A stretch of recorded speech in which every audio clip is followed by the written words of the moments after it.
everybody doing today? Amazing. That was sweet. I'm an MC, y'all. How's everybody doing today? Great. All right, cool. I need a little bit of participation. It's kind of hard to see you. I got a lot of lights, but I can see you nonetheless. So as I was introduced, my name is Jordan Kelker. I'm a rapper. I'm a musician.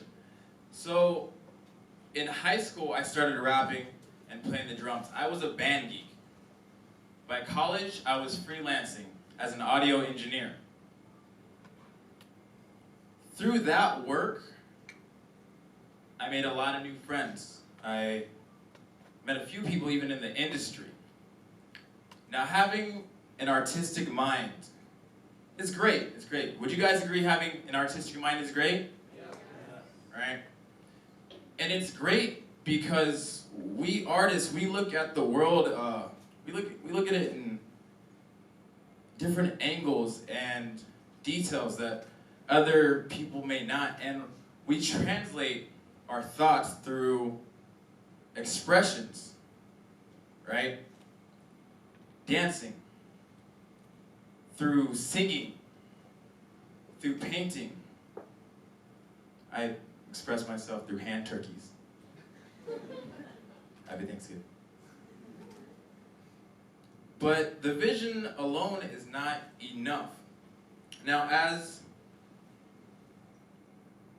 a great writer, Gabriel Garcia Marquez, said, "You can't eat hope. You can't eat hope." Now, according to a music analytics site, they did a study about how many people make it and how many people do not, all right? And it said, out of about 1 million plus artists, 91% of them went undiscovered in 2014. 91% out of 1 million plus artists. That's somewhere around 910,000 people tried, and they did not get picked up by record labels. They did not get signed. It's a pretty large number. So why is it that the best artists never get discovered? And why is it that less talented artists succeed in their position? Think about that. If you don't like what's on the radio, these guys might actually be doing something that your favorite artists are not. This all comes down to what I call the trade-off. And in this talk today, I would like to provide you all with lessons that you can apply to not only music, if that is your thing, but really any field. The majority of people fail to even make it over the first hurdle. A majority of people fail to even complete the first third of the trade-off. And that first portion is planning. The first step to make the intangible tangible can be very easy. Write it out. I know it seems crazy, guys. Bear with me. Grasp this. Write it out. For example, my team, we use a whiteboard. Well, we use mini whiteboards. We use a small whiteboard for our small goals and for our new goals, our short-term goals. We use a big whiteboard for current projects. So what's the benefit of writing everything out? What is the benefit of having everything in front of you? You can see where you're strong, your strengths. You can see your weaknesses. And you can also try your very best to plan for potential problems. By being able to see all these things in front of you, you can kind of meet an expectation, not an expectations of people on the other side, your fans and on the outside, but your own expectations. For example, my team and I at Lokyo, what we did was we made a song called Love is Love, and it released last month. We did a video as well. It was a response to the hate crimes and the shooting that took place in Orlando, Florida. What does this have to do with the whiteboard? I did not expect it to do as well as it did. I thought it would be another project where we get people from around the world with their loved ones to send us a picture of a sign that they created saying, "Love is love." In 1 month, we got over 50,000 views. For every view, we get a little bit of money for that. Every time we perform it at a show, and if we get paid, we get a little bit of money for that. Every time we sell that song on iTunes, we get a little bit of money for that. Sounds pretty good, right? So what do we do with that money? In response, we give that money to the One Orlando Foundation. We donate it. And in return, they give that money to the victims' families. Now, on the other hand, like I said, you can plan for unexpected problems. Last year, I released my very first iTunes track. Now, I've been making music for years, but last year was it. I said, this song will bang. This will be great. Everyone will buy it. You'll get one, and you'll get one, and you'll get one. Everybody gets an iTunes track. Yeah, long story short, I sold about 10 digital copies. It flopped. Had I written this out on not even the big whiteboard, but the small whiteboard, I could have said, when am I going to release this? Why am I releasing this? To myself. And who is my audience? I wasn't quite sure. I was really just super, super hyped up over this song that I knew would bring me straight up to the top. Another great tip for planning is through the force of habit.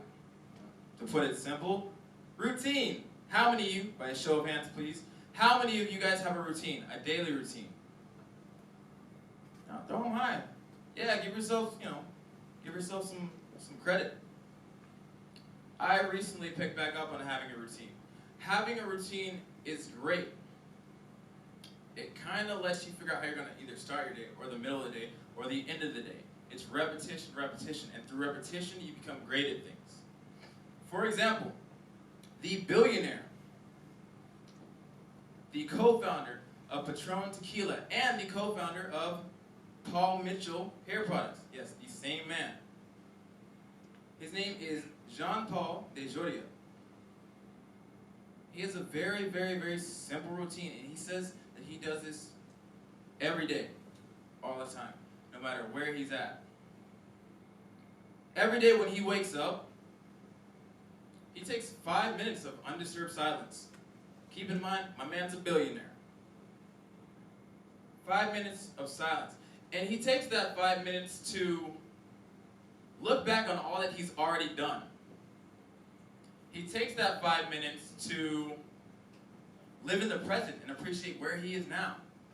He takes that 5 minutes that made him that $1 billion possibly to plan out his day so that way he will know what he will do, what he's not yet done. After the 5 minutes, he consults his calendar. He consults with his assistants, and then he follows throughout his day accordingly. Now, these small changes are really no major secret. You guys have heard of routine and repetition, but a lot of financial people and successful people have routines. One of my final tips for planning is learn your industry, learn your genre, learn your field.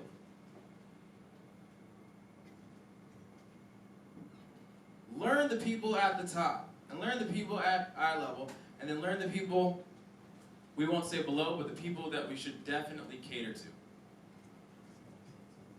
People at the top. For me, as a musician, I need to meet managers, club managers, business managers, musician managers. I need to meet A&Rs, and an A&R is a music scout. That's how a lot of people get discovered. They actually have people who go out and scout and say, hey, we like your music, take our money. Not really, but I wish. Then also meet people at eye level. Meet other up-and-coming artists. Do not look at everyone as competition. Again, I'm a rapper. We're infamous for saying, I'm the best, everyone else stay away. But your greatest competition could also be your greatest tool. All right? Do not get in your feelings. It is business. It is a job. And it's very difficult when you're in the game. That's why we have Coach Popovich on the side, who's this tall. And we have the rest of the Spurs players, who are this tall. One person has the mind. Other people actually have the athletic ability to follow through and make success. It is a team effort if you have a team. So now that you know yourself, you know your target, you know where you're headed, you got to work a little bit hard. You actually have to do some work. Writing it out is not enough. Which brings me to the second of the third part of the trade-off. Sacrifice. It's balancing money, time, and hours of work versus sleep and a social life. How many college people do I have in here tonight? Currently graduated, went at one time. Show of hands, throw them up high. Can't see because there's a lot of lights. All right, good. So for the college people, we all have this the 8-shit wisdom. What is it? It's sleep, a social life, and was it good grades? Pick two. How many of you guys have heard this before? Sleep, social life, good grades. Can you have them all? Who in here has ever had all three at one time? Yeah, I don't see a lot of hands. Neither have I. Despite my greatest efforts, I have failed to accomplish all three. Juggling your dreams and your social life is very, very, very difficult. But again, through repetition and through a routine, you can manage your very best to try and have a little bit of each. Do not do what I was attempting to do for the longest time and completely cut off all of your friends, some of your family. You're too busy we're always too busy. It's always important. But what is the point of being at the top if you cannot share it with the people you love? It is boring. Am I right? It's boring. Another part of sacrifice is you have to brand yourself. You might have to change your hair. But I'm not changing mine because mine's awesome. That wasn't a joke. I won't do it. You might have to change your hair. You might have to change your clothes. You might have to change a certain appearance. Let's say that you're from a 60s metal band. It wouldn't make a whole lot of sense to be doing rap. I know it's 2016 and we keep doing very outside things and put them in the mix. But again, there's a certain appearance, there's a certain attire. I have a lot of tattoos and a bunch of piercings. I am not showing that today. I dressed up to speak. I dressed up, I came uniform. Alright? Just because you're a musician and there's no rules to it, there are still rules to it. Do not be fooled by the cover. It is called a horse and pony show. And you know what horses do? They don't smell good. But it looks good, does it not? Even down to a name change. Do not have too much pride to even tweak your name so that way you can make success. One of my favorite artists is currently known as Anderson .Paak. That's spelled Anderson .P-A-A-K. The dot is because he was slept on for so long. He said, it's Pack or Pac, but don't ever forget that dot. Pay attention to detail. His old name was Breezy Lovejoy, which worked. It worked, but he changed the name when he got signed by Dr. Dre, the guy who made the headphones. To say the least, he's done a million things. But he changed his name as a new beginning, and he was marketable in that way. Do not have so much pride where you will not succeed. If your name really is that great, and if it is that big, get your foot in the door. Once you have experienced a history, then fine, change your name, change your hair. People will follow because they believe in what you can do. You have to give a little bit to get a little bit. And lastly, for sacrifice, guys, do not be afraid to fail. How many people have heard, do not be afraid to fail? Throw it up. If you failed before and you went back, give yourself a pat on the back. I have failed so many times. I have failed at speaking to people before. I have failed at shows, I have failed tests, I have failed college courses, and high school in between. And what I got from that failure was, do it again. I'm a skateboarder. I've been skating for a very long time. And the one thing that I learned is, if you jump off some stairs and you fall, adjust your feet. Do it again, but adjust. Do it again, but adjust. And I'll say that one more time. Do it again. Please adjust. So in the field of music in particular, there's a lot of letdowns. And when you're let down, they are bad. However, there are also a lot of highs. And when they're high, well, you make a lot of new friends. It's like when you turn 16 and you get a car and everyone's like, hey man, let me get a ride, man. Hang out a long time. I went through that. I made a world of new friends when I got a car. But the last part of the trade-off is tracking. Again, let's review. The first part was planning. What was the second one, everyone? What is the second part of the trade-off? That was weak. What is the second part of the trade-off? Sacrifice. Good. You're also practicing repetition. You failed the first one. It's all good. It's sacrifice. The third part is tracking. In order to track, you got to first be aware of what did you do. Ask yourself questions. Ask a lot of questions. What did I do?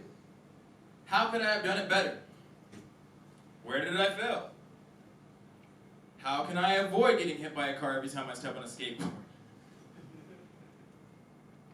Don't skate in the street, kids. And also, did you stick to your plan? Did you stick to your deadlines? Did you reach those goals that you had outlined? Did you? If you can answer all those questions, or yes I did, no I didn't, then you are tracking. It's not about just making it, it's about tracking your ups as well as your downs. And I guarantee you, there are many more downs before there will ever be ups. Be held accountable by both yourself and your team. Accountability is a great tracking method. It is good. If the lights mess up here right now, I hope that somebody on the team somewhere will be like, yo, I messed up the lights, I'll apologize later, fix them. Because when you're branding, when you're on a TV show, when you're a musician, when you're in front stage, like right now, people see only the front cover. They don't get to see all the preparation. I don't think you guys realize how hard this team has worked. Not for only this, but to get me up here and get right. To talk to you, to get my credit up, to make sure that I'm believable. They're not just pulling people off the streets to get these right. They do their research, and then after, they follow through and work hard. And there were so many problems that they worked through. Again, I'd like to highlight this. There are so many problems, which is probably all that you've heard, that they worked through. Repetition, failures, tracking. They tracked so much better than there were failures. You understand? Another great way to track it is feedback. Who is telling you? If old boy at 7-Eleven's like, Jordan, your music is wiggity, wiggity, wiggity whack. You think I'd stop making music? Would I? Nope. If Kanye rolled up out his limo, Margiela jacket, fur coat, stepping out, looking fresh, he's like, yo, what up, Jordan? What up, dog? Music's hot and stuff. Here's some of the changes you could like do and stuff to like make it real big, you know what I'm saying? You think I would listen to Kanye? Would I? You guys probably don't all do music. Would you listen to Kanye? Yeah, a lot of mixed emotions about that one. And finally, guys, learn to take compliments. Learn to take genuine compliments. Anytime somebody criticizes you, it's all like, nah, man, I'm doing my thing, trust me and stuff, right? Learn to take compliments like you defend criticisms. Like I said, depending on who's telling you. But if somebody's like, yo, I like your style. I like your style. I like your hair. I like your fashion. I like what you wrote. I like your blogs. I like your dank memes. Take that compliment. Because I don't know what it is, and I was the worst at it as well, but like humans, like, don't take criticism, but when it's good, don't take compliments. Like, what's up? Just let somebody else appreciate you for a minute. Because if you learn to let others appreciate you on those days where you just had not had enough coffee to appreciate yourself, then let them be the backup generator. There is nothing wrong with that. I have families, I have a girlfriend, I have friends. Y'all think I'm this excited every day? Nope. But I have them to be like, you work hard, you're doing your thing, you're living out your dreams. I have people from school who I sat next to for 4 years saying, keep doing your thing. I had a friend from over 15 years ago message me out of the blue. He lives in the States now, saying, yo, this came across me just at Thanksgiving dinners when I was surrounded by all my family and friends, and like, you grabbed me a long time ago, so I'm just gonna tell you something you already know. You doing your thing, you're gonna make it. And I was like, good looking out, best message I've had in a long time. I get a lot of compliments, and when you fall in that river of compliments and fall in that river of negative criticism, you kind of get lost because routine. So when you're out there making your name, keep that trade-off in mind, everybody. Ask yourself the questions. Am I planning my work? Am I making the sacrifices that nobody else will? And am I really tracking myself, my team, and all my accomplishments properly? If you do this diligently, if you do this consistently, then one day you will wake up and say, why did I ever doubt myself? I'm good. I'm good. Guys, before I go, I'm going to leave you with this, all right? It's men lie. Women lie. Even today, numbers lie.